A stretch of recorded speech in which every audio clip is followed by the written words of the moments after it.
अस्सलाम वालेकुम जी। आज हम next topic moment of inertia discuss करेंगे।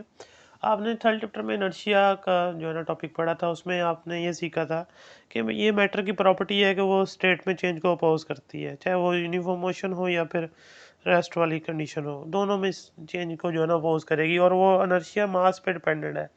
अगर बॉडी का मास ज़्यादा होगा तो इनर्शिया भी ज़्यादा होगा। तो यहाँ पर अब रोटेशनल मोशन है यानी एंगुलर मोशन है। तो यहाँ पर जो इनर्शिया का रोल है वो movement of inertia role play उसकी जगह पे प्ले करेगा। तो इसको डिफाइन करते हैं पहले। जो मूवमेंट ऑफ इनर्शिया है उसे रोटेशनल इनर्शिया भी कहते हैं, एंगुलर मास भी कहते हैं। तो product of mass of particle and square of its perpendicular distance from the axis of rotation is called movement of inertia. I say denote करते हैं, I is equal to M R square. अब इसमें जो moment of inertia वो सिर्फ मास पे dependent नहीं है, सिर्फ इनर्शिया की तरह परपेंडिकुलर डिस्टेंस जो है from the axis of rotation उस पे भी डिपेंडेंट है। यानी रेडियस कितना बड़ा होगा सर्कल का जिसके अंदर बॉडी मूव कर रही है, रेडियस ज़्यादा होगा तो मोमेंट ऑफ इनर्शिया भी ज़्यादा होगा। अब यहाँ एक रॉड, ये मासलेस रॉड सपोज करें, उसके साथ एक पॉइंट मास अटैच कर दिया और ये आप फोर्स लगा रहे हैं और फोर्स की वजह से वो इस तरह सर्कल पाथ में मूव करेगा, रोटेट करेगा। यहाँ ये फिक्स एक्सिस है, एक्सिस ऑफ रोटेशन जिसे आप कह रहे हैं। एक्सिस ऑफ रोटेशन से लेके जो point of application of force है उसका जो डिस्टेंस उसे आर से डिनोट कर रहे हैं, जो रेडियस भी बनेगा। तो जब आप मूव करवाएंगे इस मास के ऊपर फोर्स लगाएंगे, ये मूव करने लगेगा इस तरह इस सर्कल के अंदर। तो फ्रॉम सेकेंड लॉ आपने फोर्स लगाई, एक्सीलरेशन प्रोड्यूस हुआ। तो आप इसको कैलकुलेट करते हैं from second law of motion. जो फोर्स है वो F is equal to M A होती है, जैसे क्वेश्चन नंबर 1 कह दें। तो ये फोर्स जो है ना बॉडी को रोटेट करा रही है about mass, about point O. जब वो रोटेट कराएगी उसका एंगुलर एक्सेलेरेशन होगा, टेंजेंटल एक्सेलेरेशन भी होगा। तो वो रिलेट करते हैं आपस में इस इक्वेशन जो आपने ऑलरेडी प्रूव कर चुके हैं, आर और alpha, A is equal to R alpha.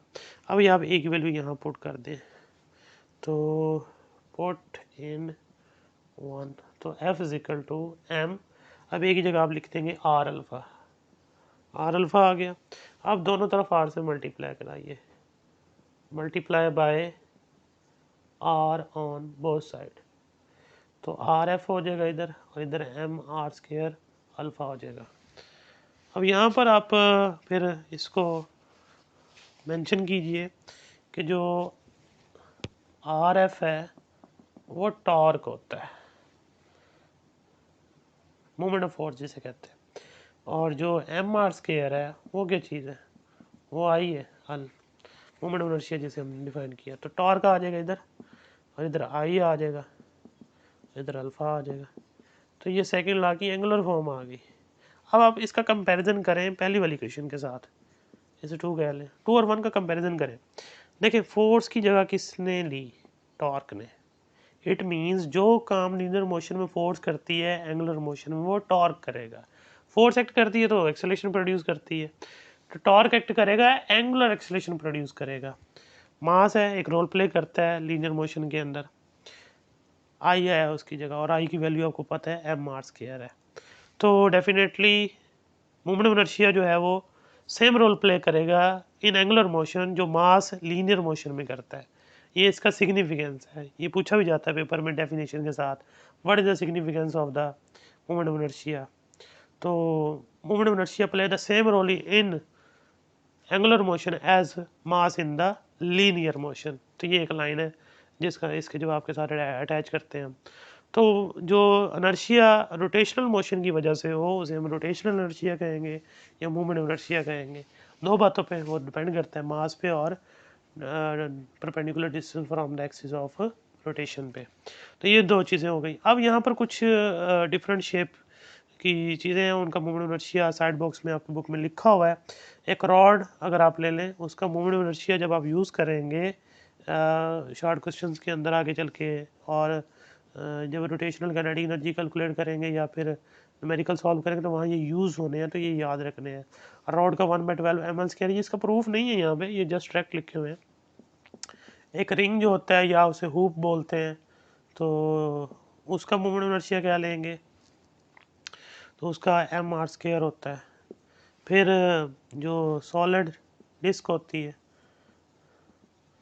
Solid disc या फिर सिलेंडर भी बोलते हैं उसको, तो उसका मोमेंट इनर्शिया हाफ mr² होता है। फिर सफ़ेयर जैसे बॉल होती है, तो सफ़ेयर का जो मोमेंट इनर्शिया होगा वो 2/5 mr² होता है। अब ये सारे प्रूफ नहीं है यहाँ पे, वो तो अगली क्लास में जाके आएंगे बीएससी में।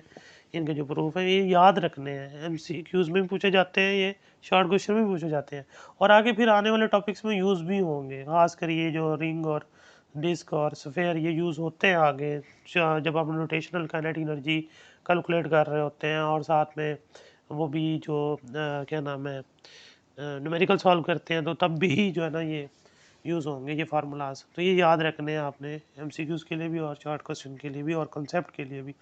तो अब हम, ये तो हो गया एक पॉइंट मास का मोमेंट इनर्शिया। अब हम देखते हैं जो इर्रेगुलर शेप की बॉडी होगी, वो जब एक एक्सिस के गिर्द रोटेट करेगी तो उसका मोमेंट इनर्शिया हम कैसे कैलकुलेट करेंगे और उसका टॉर्क कैसे कैलकुलेट करेंगे। तो वो देखिए, अब तो यहाँ पर ड्रा करते हैं एक इर्रेगुलर शेप की बॉडी। नॉन सिमेट्रिकल शेप जो होगी, ये तो एक पॉइंट मास अटैच किया था, उसके लिए हमने ये रीडिंग कैलकुलेट कर ली, हमारे पास आ गया आंसर। तो अब देखिए, ये फ़र्ज़ करें ये इर्रेगुलर शेप की एक बॉडी है, ये फिक्स है यहाँ से, ये एक्सिस, ये कर लें, ये एक्सिस ऑफ रोटेशन है उसका, इसके गिर्द ये बॉडी घूमेगी ऐसे। इसके ऊपर तो बहुत सारे मास कंसिडर कर सकते हैं इस तरह, और उनका एक्सिस ऑफ रोटेशन जो डिस्टेंस है वो भी डिफरेंट आएगा, r1 r2 r3 r4 and up to so on rn तक। पूरी बॉडी को आप डिवाइड कर देंगे। ये रिजिड बॉडी है, इस पर फोर्स लगाएंगे, पार्टिकल के दरमियान डिस्टेंस चेंज नहीं होगा, इसलिए जब ये रोटेट करेगी इस तरह, तो उन सब का जो एंगुलर एक्सेलरेशन होगा वो सेम रहेगा, अल्फा सब पार्टिकल का सेम आएगा। तो अब बाय पार्टिकल जो है ना वो आप कैलकुलेट करेंगे इसका टॉर्क। पहला पार्टिकल के लिए टॉर्क जो होगा वो m1 r1² और अल्फा साथ में, दूसरे के लिए टॉर्क 2 m2 r2² अल्फा, इसी तरह तीसरे के लिए and up to so on torque n तक mn rn² अल्फा। अब इन सबको ऐड कर लो, टोटल टॉर्क आ जाएगा। टोटल टॉर्क जो आएगा देखें, उसमें अल्फा कॉमन आता है, उसको बाहर निकाल लें, m1 r1² m2 r2² plus up to so on mn rn², और साथ में क्या आ गया, अल्फा। अब ये मोमेंट इनर्शिया पहले पार्टिकल का, ये दूसरे का, ये तीसरे का, एंड अप टू सोन ये n का। तो मतलब ये मोमेंट इनर्शिया हर पार्टिकल का जिससे बॉडी बनी हुई है, तो इन सब का सम करें, पूरी बॉडी का क्या आ जाएगा, मोमेंट ऑफ इनर्शिया आ जाएगा। इसको समेशन फॉर्म में लिखे, I1 से लेके n तक लिमिट लगाई, mi/ri², और साथ में क्या आ गया, अल्फा। इसको फिर I का नाम दें, ये देखें वही चीज़ आ गई दोबारा, torque is equal to I alpha. लेकिन अब हमने क्या किया है, हर बॉडी का मोमेंट इनर्शिया अलग कैलकुलेट किया है, सॉरी हर मास का जो उस बॉडी के ऊपर आपने पॉइंट आउट किया था। तो ये irregular shape, non symmetrical shape की जो बॉडी जब एक्सेलरेट करती हैं, एंगुलर एक्सेलरेशन प्रोड्यूस होता है उनके अंदर, तो हम उसका टॉर्क यूँ कैलकुलेट करते हैं। तो ये याद रखनी है बात। ये एज ए लॉन्ग भी आया हुआ है क्वेश्चन, तो ये तैयार करना है पूरा। शॉर्ट में इसमें जो थे मैंने आपको बताए हैं, तो अगर कोई बात ना समझे तो पूछ लीजिएगा। अल्लाह हाफिज़।